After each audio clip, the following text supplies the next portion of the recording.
Hey everybody, Bearded Rogue here, and this is probably going to be my last video before UnPub this week.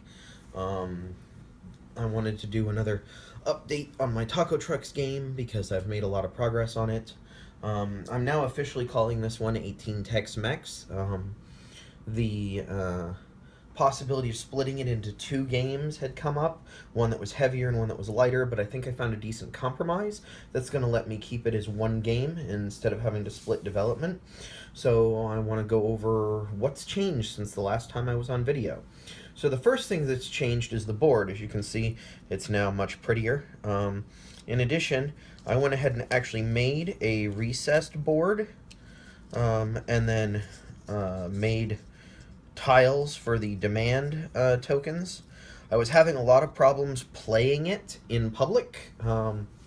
Fans or people breathing at the board or people trying to rearrange the trucks were knocking the paper demand tokens all over the place. I knew I never wanted to stick with paper demand tokens, but I finally, after it became really annoying and kind of doubled the length of time that the game took to play, I went ahead and took steps. So I went ahead and cut a board here out of foam core. I don't know if you can see that, yeah. Out of foam core, and then I actually cut the tokens directly out of it. I put a piece of craft foam in the bottom of each so that they're slightly raised so that I can remove them easily. Otherwise, I would have had to put some sort of hole in the back so that I could pop them out. But went ahead and cut them out, and they fit into all the slots. I've tested every one in every slot. So I can rearrange the board to my heart's content, and as you can see, I can shake the entirety of the board now and they don't quake. It's just got a piece of cardstock on the back, but that's going to be my board that I'm going to play test with. And this is going to make things a lot better because now, as I am placing taco trucks out here, I'm not knocking the demand numbers all over the place. As I'm executing things like slides, I'm not interacting with the numbers in any way, changing anything. You know, I can do a full rotate, and there's plenty of room for me to do that without causing any problems on the board. So, yay. This board is going to make testing this game a lot easier and a lot more fun. I don't know if it'll be the final form factor of the board. I had somebody else suggest that I just make the demand tiles into square cards rather than having a board at all, but I've actually never made a game with a real board before, so I wanted to try that too. So that's part of my motivations for keeping it as a board with recesses for the demand tokens to fit into. So that's the first big change. Next big change is actually on the action cards, and I say big change, but really it's actually pretty tiny. So if you'll see right there, blue is now upside down. Slide is legible. If I spin it the other way, blue is legible, slide is upside down. So the reason I did this, and the reason the color is upside down, is because it has the entire color background to remind you what it is, so you don't need to be able to read it as much. I wanted to double key it just in case colorblind people couldn't tell the difference between these colors. Ultimately, it'll be something more than just the words. I'll probably have icons, but for now, colors are much easier to recognize across the table, so I made them be upside down when the card is right side up, rather than the actions, which don't have any color cueing. They're all on white backgrounds. But the reason it's upside down is because during play I noticed something.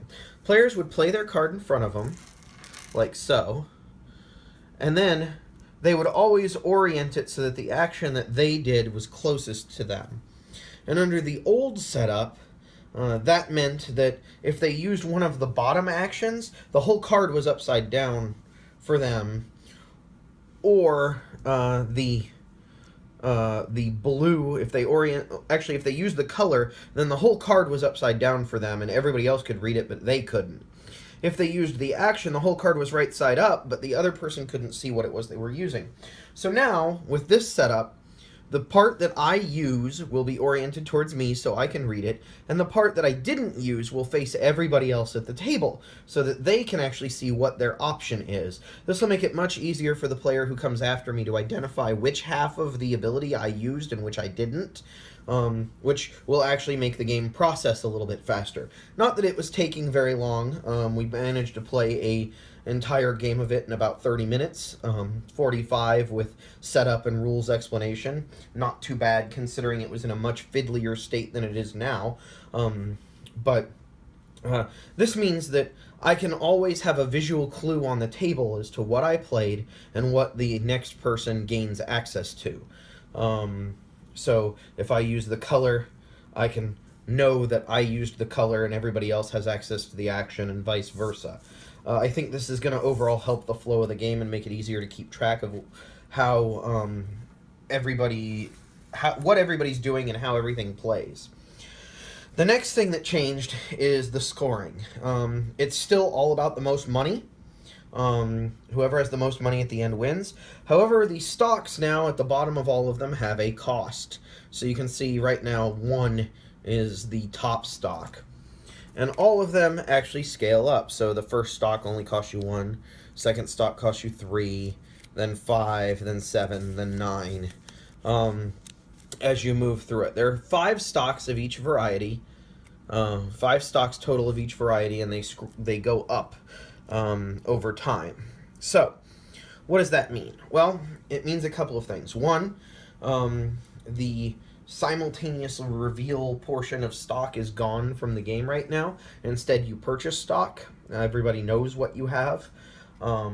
It costs you a different amount of money depending on when you get in to the stock. In addition, the phases have kind of changed. So whereas before it was you pick a stock, put it face down, and then I play 2 cards, 2 of the action cards, and then everybody reveals their stock and scores.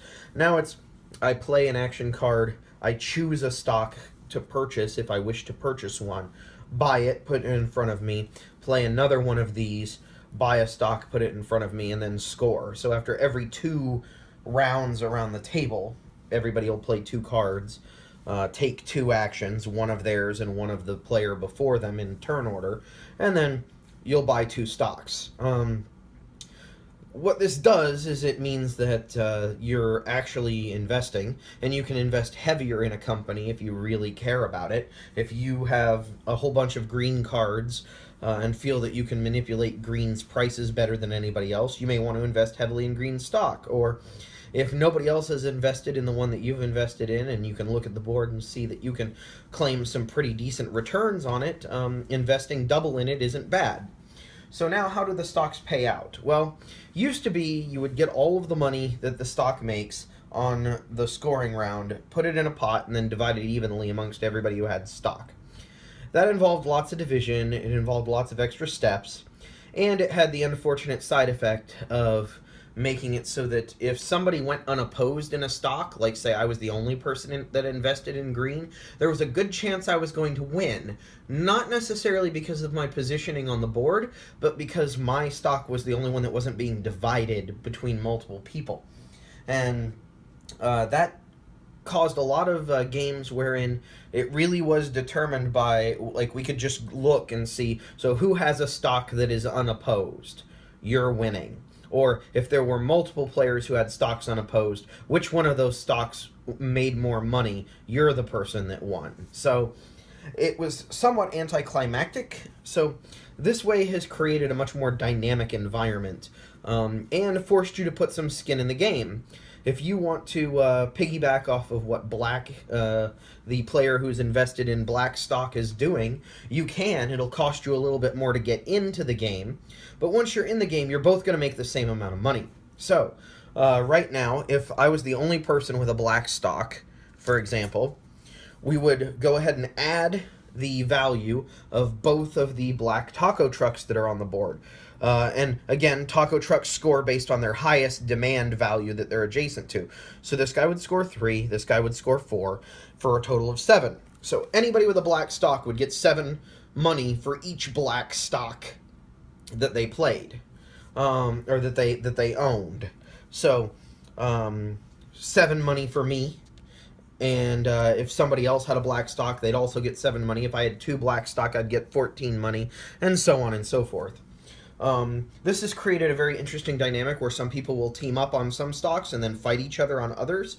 It's introduced table talk. People want to talk to each other and try to make bargains of, I'm going to play this card, and if you use the slide action to make blue worth more, which we both care about, and make red worth less, which I know you care about, but I don't, but this person cares about it much more than you do, then, we can both benefit. And that's a very interesting dynamic that's shown up in the game since moving to this model.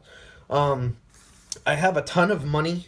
These happen to be all of the cardboard coins from Orleans. I have the deluxe edition with the metal coins, so the cardboard coins were extra. I also have cardboard coins from Seafall as a backup because the pre-order edition had metal coins.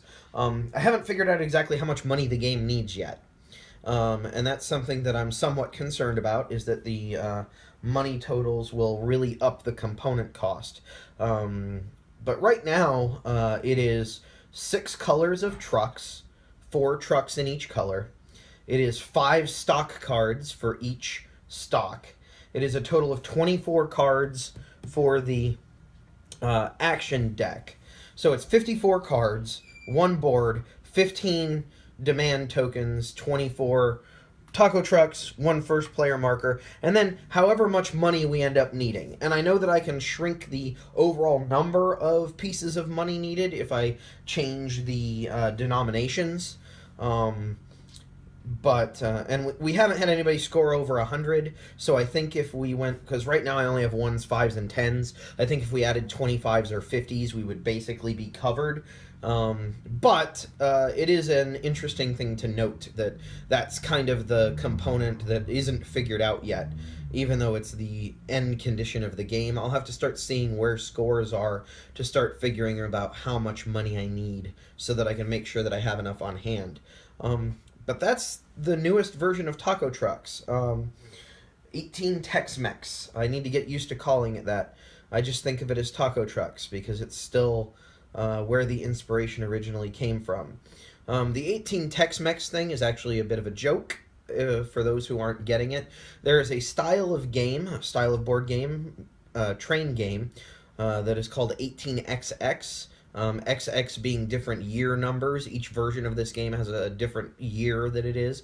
They are railroad games, and they're all about investing. And the difference there is that somebody does own each railroad, and then everybody else can invest in each other's railroads, and everybody's trying to make money off of each other, and blah, blah, blah, blah, blah. So this was a similar kind of thing, or at least one of my playtesters told me that this had a similar feel to a really gateway 18XX, and one of the first replies on Twitter was to call it an 18 Tex-Mex game, and that's just such a perfect name that I cannot avoid using it. I think that's it's fantastic. It's a little bit of an in-joke. It's not serious. The game itself is not serious, although it has a lot of depth to it in playtesting.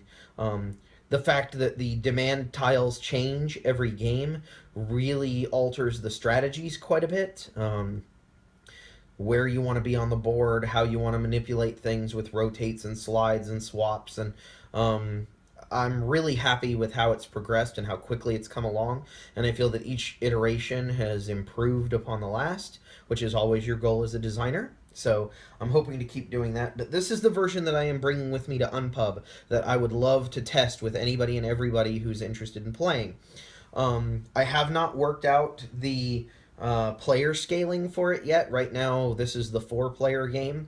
5 players should be fairly simple. I just need to add 1 action card to the deck that is that doesn't have a taco truck color. There are only 24 spaces. But in order for everybody to have exactly 5 cards, I need a 25-card action deck, and right now it's 24.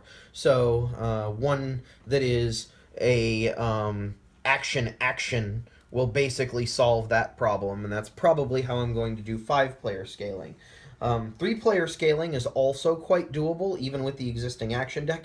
You would just play more cards and get to buy more stock.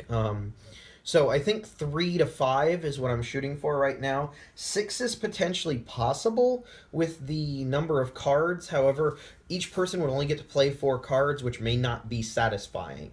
I don't know. We'll see. But 3 to 5 is a pretty good sweet spot. 2 player could probably be done with some sort of a variant. I don't think that I could do it using the existing rules the same way, in that every card that's played also is played by the other person. I don't know. We'll see.